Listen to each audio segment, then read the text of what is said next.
Aku nggak paham. Maksudnya suamimu sendiri menipu keluargamu atau menipu kamu? Jadi kamu dibawa, nggak paham aku Mas. Oh, kan saya memang enggak tahu, saya pekerjaan dia hanya menjual kain, Miss. Jadi menjual kain, jadi dia merekrut orang untuk bagi hasil. Ini saya jual kain, misalkan dari India nih, Miss. Suamimu dari India? Enggak, misalkan dia dapat kain dari India. Oh, oke. Ini saya ada kain nih dari India. Modalnya sekian, misalkan 20 juta. Oh enggak, ini naruh modal sama saya, nanti bagi hasil. Seperti itu loh, Miss. Oke, terus? Itu seperti itu. Ternyata dia itu bohong. Terus? Bohongnya sampai segitu banyaknya orang. Sampai palek saya, bule, emas sepupu itu ikut nanam modal itu sama sekali dia tidak cerita sama saya. Oke, terus? Setelah kejadian seperti itu banyak orang nyari, mas saya itu ya otomatis musuhin saya. Karena mungkin setahu mas saya itu saya istrinya, pasti cerita ya, Miss. Tapi padahal sama sekali dia tidak cerita sama sekali sama saya. Terus? Nah setelah itu kan saya memang hubungan sama orang tua tidak baik ya. Intinya saya nikah tuh kurang setuju lah. Orang tua sudah feeling tidak enak lah gitu. Terus akhirnya lah kok dia itu kayak tidak tahu gimana ya, orang tuh kayak digendam atau gimana saya nggak tahu. Jadi minta rumah ibu saya itu digajikan ke bank 100 juta. Nah 100 juta itu dia ambil.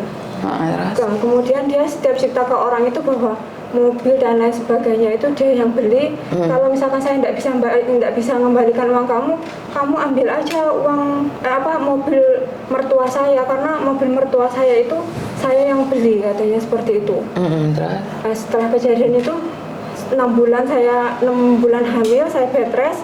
Dia tanya sama saya, dia bilang kamu pulang aja ke Pekanbaru sama keluarga saya, nanti lahiran di sana. Karena dia tahu mungkin saya banyak pikiran kan. Nah setelah di Pekanbaru itu kamu kembalilah ke sana, selesaikan masalahmu. Sebenarnya ada apa? Saya kan tanya. Nggak tanya, dia itu yang ngomong, dia bilang ditipu lah. Dia itu mengakunya ditipu, tapi orang yang sebanyak itu mengaku ke saya ditipu sama dia. Jadi saya kan bingung, Miss. Sampai uang saya juga 50 juta yang itu entah berantah. Udah di itu. Lah kamu tahu deh suamimu dari mana? Lah kok kamu menikah tiba-tiba dengan orang yang tidak kamu kenal? Saya kenal satu RT sama dia, Miss. Satu RT? Lah satu RT masa nggak tahu kegiatannya setiap hari nih? Kalau kamu tahu satu RT loh, berapa lama kamu kenal dia? Saya kan sama dia beda 8 tahun. Ya lama, saya kan kenal satu RT dan kita ikut kegiatan Karang Taruna itu, Miss. Terus? Ya udah kita menikah gitu, tapi orang tua memang nggak setuju. Kenapa orang tuamu nggak setuju katanya? Karena dia orang seberang. Orang seberang itu orang mana? Orang Padang. Orang Padang. Kamu orang? Orang Jawa Timur. Orang Jawa Timur? Iya. Oke. Lah kok kamu bilang satu RT terus sekarang orang seberang gimana tuh, nggak paham saya? Dia itu tinggal di situ bersama omnya dulunya. Berapa lama? Lama bertahun-tahun. 10 tahun ke atas. Oke. Iya. Terus kamu nikah sama dia di kampungmu juga? Iya. Kalau nikah di kampungmu juga? Saya nikah di Jawa. Di kampungmu juga? Iya. Tapi ibumu tidak setuju? Ibu saya kurang setuju. Tapi tetap menikah? Iya. Masalah saya. Oke, setelah menikah kamu dibawa ke Jakarta? Enggak. Setelah saya menikah, saya di Jawa sampai hamil anak pertama. Hamil anak pertama, anak saya usia 6 tahun, saya dibawa kembali ke Jakarta. Tapi yang saya bikin, memang saya kan agak janggalnya itu seperti ini. Kakak saya kan selalu bilang, dia ini setiap bulan itu bisa penghasilannya sekian puluh juta, ratusan juta ya, Miss. Tapi saya itu nggak masuk akalnya, kenapa? Kok dia ngasih saya hanya 800.000, 500.000 itu setiap bulan, Miss. Oke, jadi ya. Dia ngomong pendapatannya besar. Mas sepupu saya yang ikut tanam modal sama dia. Mas saya itu kan polisi. Loh, masmu polisi masuk kena dihapusi? Ya makanya aku bingung, Miss. Terus? Jadi semua orang itu kayak dimintain uang dia aja ngalir terus ke dia, Miss. Ya berarti kan dia ada bisnis yang menjanjikan besar, Mbak. Jadi tapi kan nggak pernah cerita sama saya, Miss, sama sekali. Oke. Keluargamu juga nggak cerita. Sekarang giliran ada masalah cerita sama kamu. Kamu salahmu di mana? Kan kamu nggak salah. Menurut pendapat saya kan kamu nggak salah, kamu nggak tahu. Iya, tapi kan mereka nggak percaya lah. Loh, Karena kan oke, saat mereka naruh uang kamu tahu nggak? enggak, sama sekali enggak. Ya kenapa kamu nggak nanya mereka? Kenapa sebelum naruh uang nggak tanya sama saya tahu apa enggak? Terus sekarang masalahnya di mana? Ya itu kan, terus habis itu 1 bulan yang lalu dia itu ngecat saya. Suamimu. Ya. Terus kenapa kamu ninggalin suamimu? Apa karena pertengkaran ini terus kamu ke Hong Kong? Dia nggak pernah nafkahin saya loh, Miss. Semenjak saya di Pekanbaru itu. Oke. Saya minta di Pekanbaru itu, saya lahiran, saya minta dia tanggung jawab. Pokoknya intinya apapun, itu kamu kan kalau misalnya kamu salah, kamu ya harus tanggung jawab. Saya minta dia tanggung jawab, tapi dia enggak, sampai nunggu. Sampai berapa tahun, kurang lebih 2 tahun atau apa. 2 tahun itu dia enggak kerja. Hanya dia yang nanggung saya itu adik ipar saya. Terus? Ya seperti itu, enggak kerja, enggak apa, enggak mau tanggung jawab segala macam, itu masih nipu segala macam, tapi dia ngakunya dia itu tertipu. Tapi secara logika uang 3 miliar 65 juta, masuk dia tertipu? Saya minta penjelasan, kamu tuh ditipunya dari mana? Tolong kasih bukti sama saya.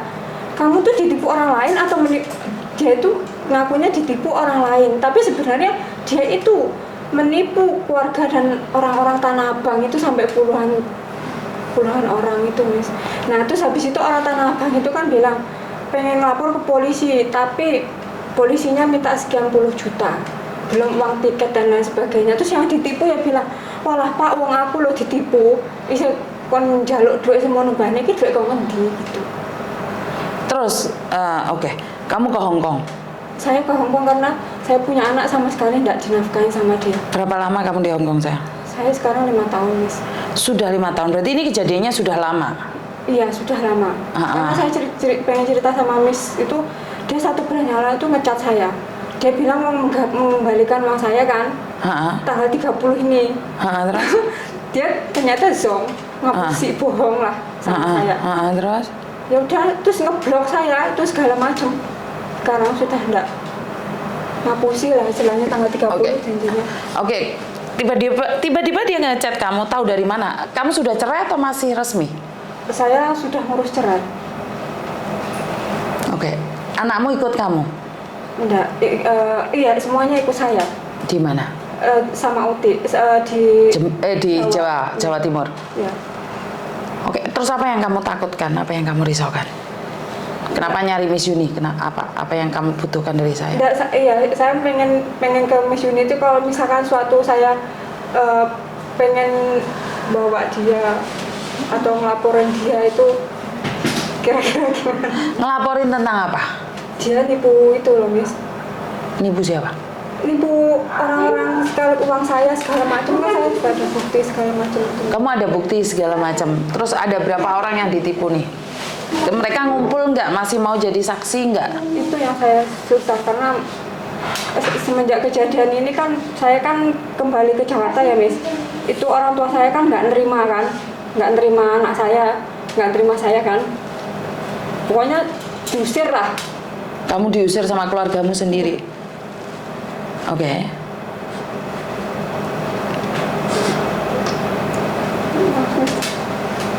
Kamu diusir sama ibumu karena?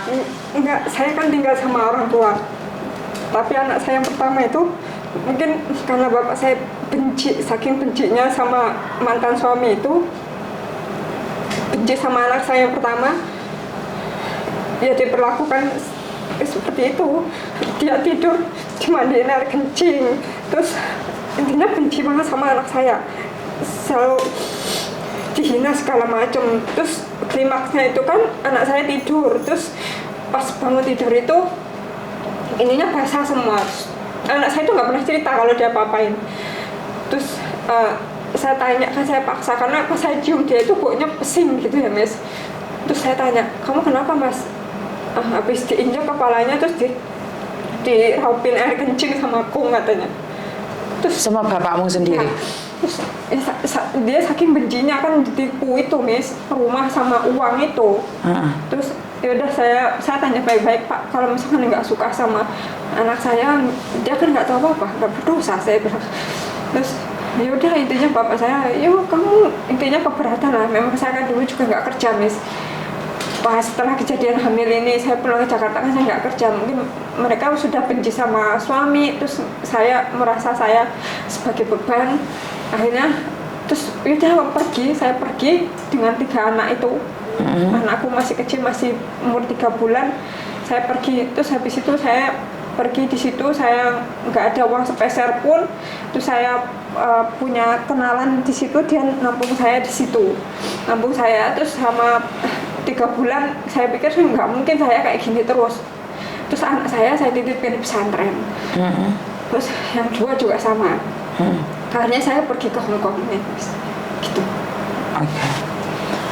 Kan kamu 1 orang nih kasusnya, jadi nggak bisa. Aku nggak berani nyariin. Kalau 1 orang saja aku nggak berani, karena sekali lagi kan saya nggak ada di Indonesia dan kamu nggak ada di Indonesia. Kan saya selalu bilang nih, kalau minta bantuan ke saya nih minimal tuh ada 10 orang. Sebenarnya kalau di Indonesia itu lebih dari 10 orang. Ya bikin no group. Bikin no group 10 orang. Terus aku baru minta bantuan sama orang lain. Jadi dari pengacara dan polisi yang ada di Indonesia. Tapi like kamu sendiri terus cerita kayak gini kan, bisa aja kamu play victim. Orang akan memikir, oh dia mantan istri nggak terima, jadi ini kayak gini kayak gitu. Ntar malah saya yang dilaporkan seperti ini seperti itu. Paham nggak? Jadi kalau memang iya ada saksinya, ada buktinya, walaupun kasus sudah lama, nggak apa-apa. Yang penting minimal ada 10 orang. Jadi saya bisa minta ke orang lain untuk membantu.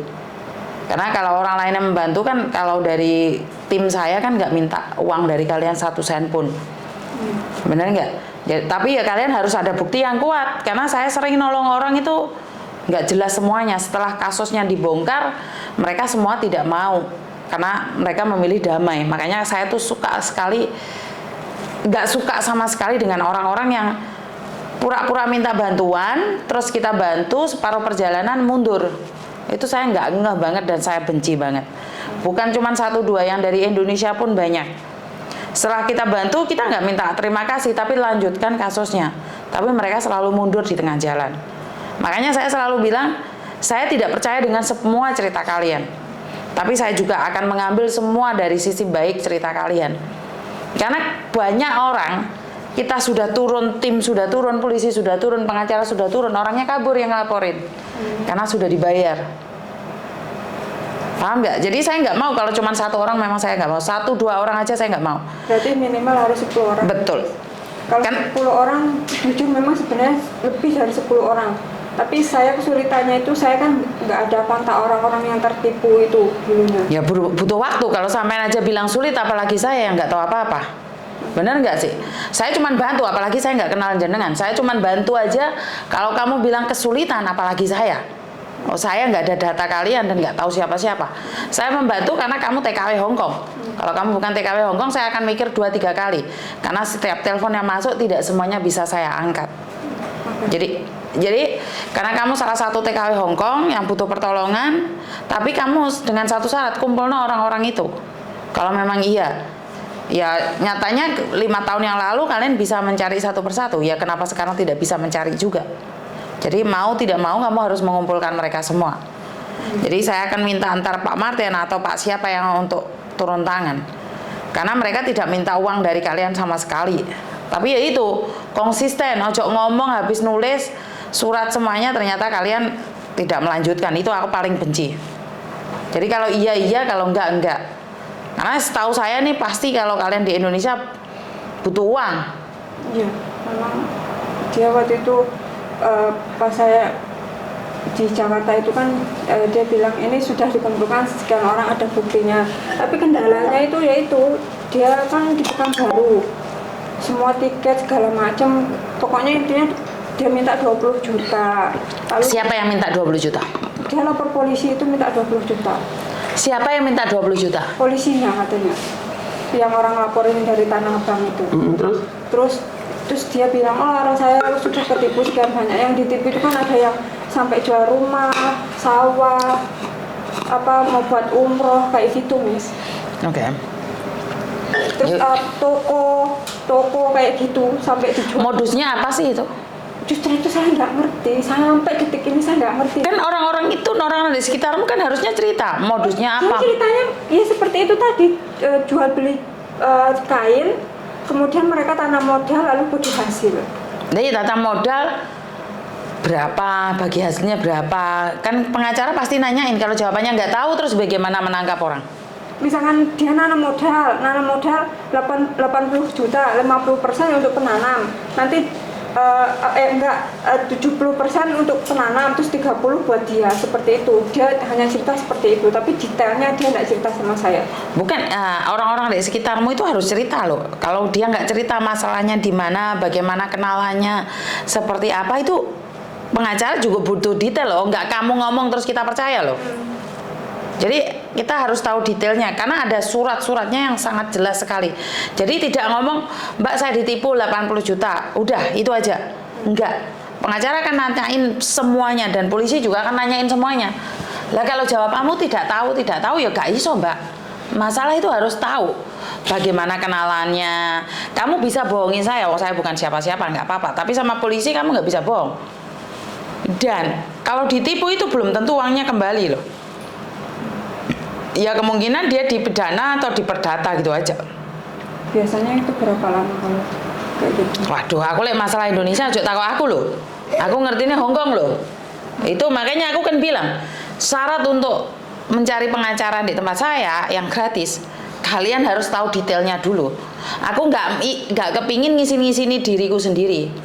Karena aku kemarin sudah membantu seseorang laporan di kantor polisi, punyanya KJRI. Timnya KJRI langsung garcep, ternyata wongnya mereset, cangkemnya juga kaplok. Saya paling nggak suka kayak gitu. Karena itu saya tanya sama kamu detailnya dulu sebelum saya nyerahkan datamu ini ke orang lain. Saya harus tahu, kok ini ngejak guyonan apa tenanan? Serius? Iya, kamu serius, tapi datamu serius nggak? Kalau data saya harus ngumpulin orang-orang. Maka dari itu kan saya kasih tahu nih, kamu boleh ngomong sama saya serius, tapi kan saya harus ada bukti yang serius dan konsisten yang serius. Orang main ngomong tok, saya soalnya ngomong gak usah bondo Mbak. Tapi mereka pakai tenaga. Pengacaraku di Pekanbaru mereka harus ada transportasi, dan kami tidak minta uang 1 sen pun dari kalian. Ini bedanya saya dengan orang lain. Saya tidak minta bantuan apapun. Begitu juga pengacara yang ada di Indonesia, mereka tidak minta uang dari kalian sama sekali 1 sen pun. Tapi kalian nggak detail dan kalian ngomong serius tok, karena bukti nggak bisa kita. Karena kita nggak guyon. Nek kamu guyon, sebaiknya ya kita pedot sama di sini. Saya tidak ingin meneruskannya. Jadi kamu harus nyari 10 dulu. Kan kamu bilang nih 3 miliar ini gede, 2 miliar ini gede loh. 1 miliar ini gede loh. Makanya harus ada bukti. Tapi masalah hukumannya seperti apa, Indonesia aku nggak ngerti ya, takut aku, karena bukan ranah saya. Saya itu bukan orang yang harus mempelajari ilmu yang bukan ilmu saya. Jadi saya cuma taunya tentang Hongkong, ya udah saya akan bercerita tentang Hongkong. Dan kriterianya 10 orang. Wes. Samen sanggup enggak? Itu terserah jenengan.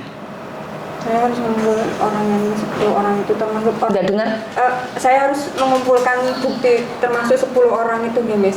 Yo no. Orang tua saya, Pak Lek, Bule. Iya, termasuk toh. Kamu harus berdamai dengan mereka. Saat ini sudah baik. Lah iya.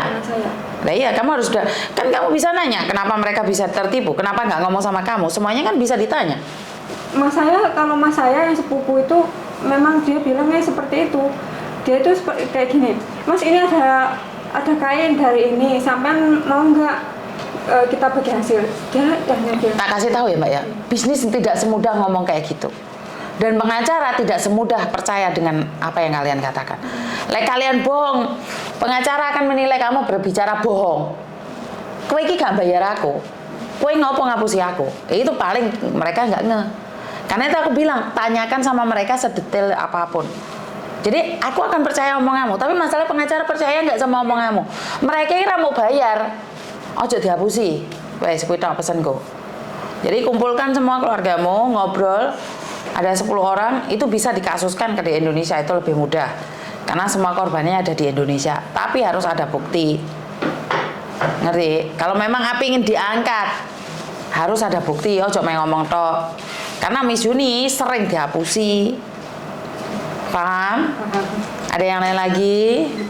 Nah, jadi kumpulkan semua keluargamu, setelah ada datanya semua, kamu kasih tahu aku, dan aku akan tanyakan sama pengacaraku yang ada di Indonesia. Karena sekali lagi, beda dengan pengacara lek yang bayar. Lek yang bayar, kau ngomong apa kan mereka terserah. Tapi ini gak bayar, udah sampai dihapusi.